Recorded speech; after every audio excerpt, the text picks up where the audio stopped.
Voici donc la dernière fiche, la fiche numéro 23, où vous deviez associer soit un graphique ou un autre avec chacune des fonctions.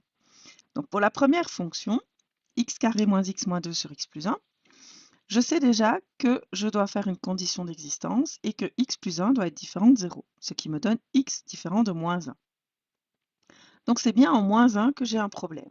Alors, malheureusement, ce n'est pas ça qui m'aide à trouver mon graphique, puisque pour le premier graphique, j'ai un point creux en moins 1, et pour le second graphique, même si elle n'est pas dessinée, c'est une asymptote oblique, une asymptote verticale, pardon, que vous pouvez remarquer ici. D'accord? On aurait pu la dessiner ici. Du coup, ça ne m'aide pas. Ce qui veut dire que ce que je vais faire maintenant, c'est les calculs pour vérifier si c'est une asymptote verticale ou un point creux. Pour ça, je vais faire la limite en moins 1, remplacer donc mes x par moins 1, ce qui me donne moins 1 au carré, ça donne 1, moins 1, plus 1, donc ça donne 2, et 2 moins 2, 0, sur moins 1 plus 1, 0. C'est donc 0 sur 0, une forme indéterminée. Attention, c'est vrai que très souvent, 0 sur 0 donne un point creux, ce n'est pas toujours le cas. Ce qui veut dire qu'il vaut mieux vérifier en factorisant et vérifier que ça va donner un réel, parce que si ça ne donne pas un réel, c'est que c'est une asymptote verticale.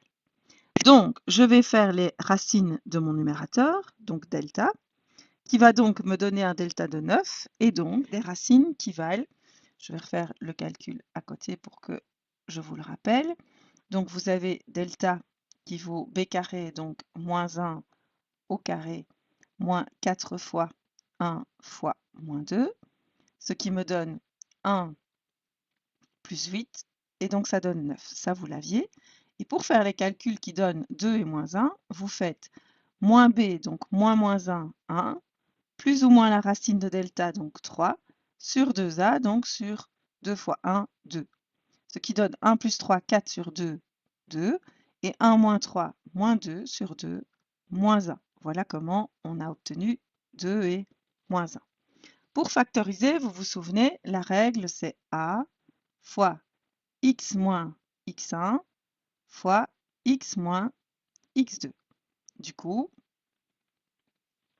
a vaut 1, donc je ne l'écris pas, et ça fait x moins moins 1, donc x plus 1, fois x moins 2, que j'écris pour factoriser. Une fois que j'ai factorisé, je mets mon numérateur factorisé sur mon dénominateur derrière ma limite, et je simplifie x plus 1 avec x plus 1. Une fois que j'ai simplifié, je remplace à nouveau les x par moins 1. Moins 1 moins 2 donne moins 3. C'est donc bien un point creux. C'est pour ça qu'il fallait choisir le premier graphique. D'accord? Si je fais la même chose avec le deuxième exercice,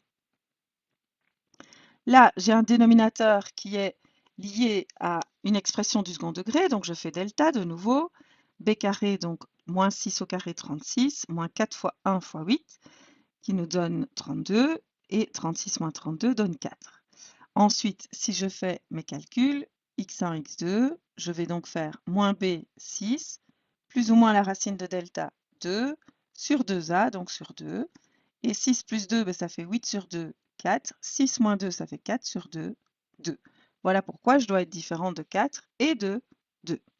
Ce qui veut dire que je dois faire deux limites du coup. La limite en 2 et la limite en 4. Même chose, ici, il faut que je vérifie quel graphique va donner telle ou telle asymptote verticale ou point creux. Donc, je remplace les x par 2, j'obtiens 0 sur 0, ce qui fait une forme indéterminée. Je sais donc que je vais devoir factoriser. Donc, mon numérateur, je ne connais pas encore les racines, donc je fais delta. Je trouve un delta qui vaut 1, donc ça veut dire que je vais faire x égale moins b, donc 3, plus ou moins la racine de delta qui vaut 1, sur 2a, donc sur 2. 3 plus 1, ça fait 4, sur 2, ça fait 2, et 3 moins 1, 2, 2 sur 2, ça fait 1. Voilà, comme ça, on avait trouvé le 2 et le 1. Donc, je factorise avec la méthode précédente, a fois x moins x1 fois x moins x2. Donc, pour le numérateur, ça fait x moins 1 fois x moins 2. Et pour le dénominateur, ça fait x moins 2 fois x moins 4. Du coup, ici, c'est les x moins 2 qui se simplifient. J'ai donc x moins 1 sur x moins 4. Je remplace x par 2. 2 moins 1, ça fait 1. Et 2 moins 4, ça fait moins 2. Et c'est comme ça que j'obtiens un point creux en 2 moins 1 demi. Donc j'ai un point creux. Ensuite, il faut que je regarde ce qui va se passer à la limite en 4. La limite en 4, je remplace. Et là, ça ne donne pas 0 sur 0. Ça va donner 4 au carré, 16. Plus 2, 18. Moins 3 fois 4 qui vaut 12. 18 moins 12, ça fait 6. Par contre, au dénominateur, ça donne toujours 0. 6 sur 0, on sait que c'est l'infini et qu'il faut faire un tableau de signes. D'accord? Alors, mes racines, donc j'avais 2, 4 et j'avais 1. Normalement, j'avais un 1 ici. OK? Donc, en 1, c'était une racine.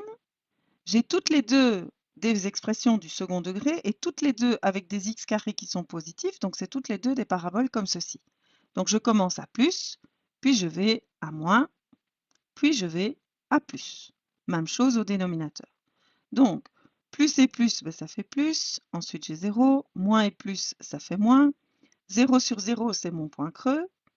Puis j'ai plus et moins. Puis j'ai mon asymptote verticale, puis plus. Donc maintenant, je sais que à gauche de 4, je vais être en négatif. Et que à droite de 4, je vais être en positif. D'accord? Du coup, comme je dois être en bas puis en haut, eh bien, ça ne peut pas être le premier graphique puisque là, j'étais à plus l'infini à gauche et à plus l'infini à droite. Tandis qu'ici, je suis bien d'abord en négatif, puis en positif. Voilà donc pour le deuxième exercice. Et pour le troisième, x carré moins 1, on fait très attention que x carré moins 1, ça peut être nul avec 1 et avec moins 1. Donc, je dois être différent de moins 1 et de 1. Je fais la limite en moins 1, elle me donne 6 sur 0. L'infini, je devrais faire un tableau de signes. Je fais la limite en 1, elle me donne 0 sur 0, donc je dois factoriser. Donc je cherche les racines du numérateur en faisant delta. Elle me donne 1 et 2, je factorise. X moins 1 fois x moins 2 sur x moins 1 fois x plus 1. Du coup, ici, c'est les x moins 1 qui se simplifient. Je remplace x par 1. 1 moins 2, ça fait moins 1. 1 plus 1, ça fait 2. J'ai donc en fait un point creux pour la limite en 1. Pour la limite en moins 1, on avait trouvé l'infini, donc il faut faire le tableau de signes. Comme racine, j'ai trouvé 1, 2 et moins 1. Donc j'ai normalement encore un 2 ici, qui est nul pour le numérateur. Donc, comme ce sont deux paraboles qui sont avec des x carrés positifs, on commence par les plus, on met les zéros, on met un moins, et puis on remet un plus. Du coup, j'ai bien, pour la limite en moins 1, ici, eh bien, j'ai d'abord positif, puis négatif. Donc, je dois d'abord être en haut, puis en bas. Donc, ce n'est pas celui-là. Voilà donc pour cet exercice. Et pour finir, ça, c'est un petit problème, bien sûr, hein, ce n'est pas dans les exercices normaux. On vous demande de calculer les valeurs de a, b et c pour que le graphique de la fonction qui vous est donnée admette les trois droites à côté comme asymptotes. Donc deux asymptotes verticales. Hein. X égale 0, c'est une asymptote verticale. X égale 2, c'est une asymptote verticale. Et y égale 1, c'est une asymptote horizontale. D'accord? Alors, la plus facile, c'est l'asymptote horizontale, puisqu'on sait que pour une asymptote horizontale, on prend les termes du plus haut degré. C'est ceux-ci, les termes du plus haut degré. Donc, si je simplifie, j'obtiens A. Mais comme je sais que mon asymptote horizontale est en 1, eh bien, ça veut dire que A doit valoir 1. J'ai déjà trouvé la valeur de A. D'accord? Ensuite, vous savez que l'asymptote verticale est en 0 et aussi en 2. Si vous vous souvenez ce qu'on a fait tout à l'heure, eh bien, pas tout à l'heure, pardon, pour une fiche précédente, c'est que les asymptotes verticales, on doit tout mettre égal à 0. Donc la première, j'ai rien à changer.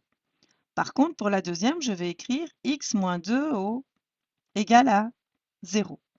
Et donc, ça veut dire que mon dénominateur, il doit valoir x fois x moins 2. D'accord? X fois x moins 2, mais ça fait x carré, moins 2x, et puis j'ai fini.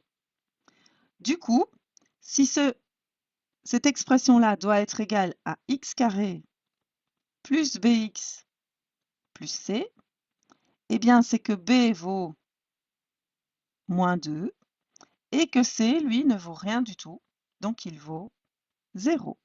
Et voilà, vous avez trouvé les valeurs pour votre fonction.